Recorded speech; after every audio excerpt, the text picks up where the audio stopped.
Super star Rajinikanth சாரோட 2வது பொண்ணான சௌந்தர்யா ரஜினிகாந்துக்கு வந்து ரீசெண்டா கல்யாணம் பண்ண போறதா ஒரு தகவல் வந்து வெளிவந்துட்டு இருந்துச்சு. யார் கூட வந்து கல்யாணம் பண்ண போறாங்க அப்படின்னு சொல்லி பார்க்குறப்ப அந்த விஷயம் வந்து வெளிவந்துருந்துச்சு. விசாகன் வனகாமுடி அப்படிங்கிறவங்க கூட தான் வந்து கல்யாணம் ஆக போகுது அப்படிங்கிற விஷயமும் வெளிவந்துருந்துச்சு. ஆனா ஆல்ரெடி சௌந்தர்யா ரஜினிகாந்துக்கு அஸ்வின் ராம்குமார் அப்படிங்கிறவங்களுக்கு வந்து கல்யாணம் ஆயிருந்துச்சு. 7 வருஷம் கழிச்சு அவங்க 2 பேரும் வந்து டிவோர்ஸ்க்கு அப்ளை பண்ணி ஒரு வருஷமா வந்து அலைஞ்சு திரிஞ்சு தான் அந்த டிவோர்ஸை வாங்கியிருக்காங்க. 2016ல வந்து இவங்க வந்து டைவர்ஸ்க்கு அப்ளை பண்ணி 2017ல தான் வந்து வாங்கியிருக்காங்க. ஸோ இப்போ நடக்க போற இந்த கல்யாணம் வந்து நம்ம சௌந்தர்யா ரஜினிகாந்துக்கு வந்து 2வது கல்யாணம். இது மட்டுமே இல்லாம விசாகனுக்குமே வந்து இது 2வது கல்யாணம் அப்படிங்கிற தகவலும் வெளிவந்திருக்குது. ஸோ ஆல்ரெடி இவங்க 2 பேத்துக்கு வந்து என்கேஜ்மெண்ட் முடிஞ்சாச்சு. கம்மிங் Feb 11th வந்து பாத்தீங்கன்னா இவங்களுக்கு கல்யாணம் நடக்க போகுது.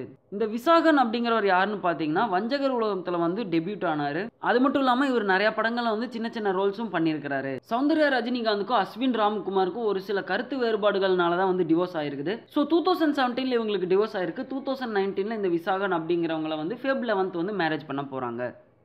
இந்த மாதிரி நிறைய இன்ட்ரெஸ்டிங்கான வீடியோஸ் பார்க்குறதுக்கு வி டாக்கீஸ்க்கு லைக் பண்ணுங்க, சப்ஸ்கிரைப் பண்ணுங்க, ஷேர் பண்ணுங்க.